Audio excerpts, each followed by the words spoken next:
Monopoly Money, The State as a Price Setter by Pavlina Tcherneva.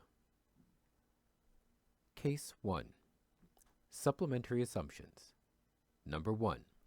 The economy produces one service only, fighting fires. 2.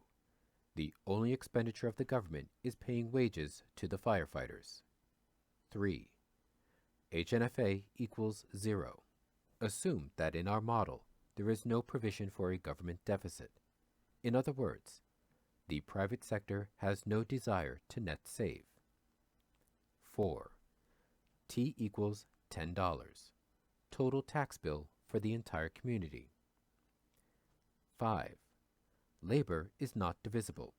Only 1, 2, 3 firefighters can be hired. 6. Labor hours are not divisible. Every worker is hired on full-time basis for the entire tax period. 7. The lowest unit of account is $1. 8. P sub L, the price of labor is set by the government. The following is a general formula for the level of government spending for a given tax period. The sum of the product of Q sub I and P sub I as n goes from 1 to n equals T. The expression indicates that the amount of dollars necessary to pay taxes are equal to the sum of the revenue of the sale of quantity Q, real goods and services, offered by the private sector, where each good Q sub I is sold for some corresponding price sub I, P sub I. Since in this model, the private sector offers only one service, working as firefighters, and government's only expense is paying wages, the expression is simplified to the following.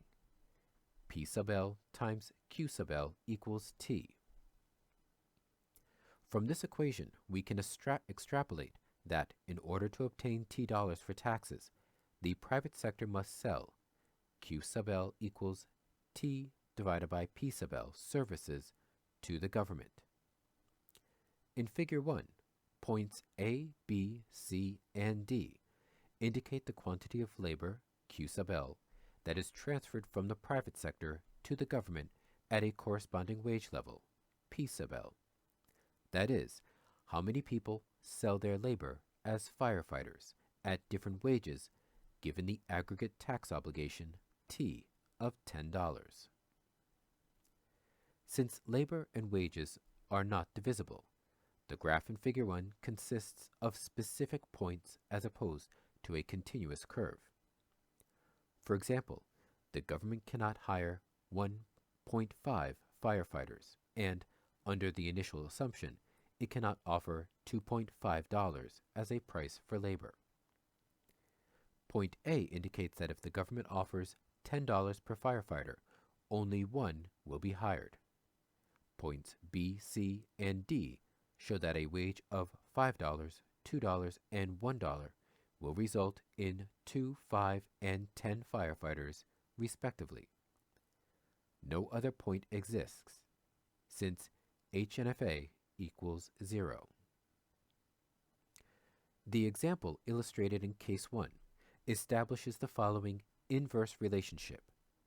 An increase in prices paid by the government corresponds to a decrease in the quantity of goods and services it receives.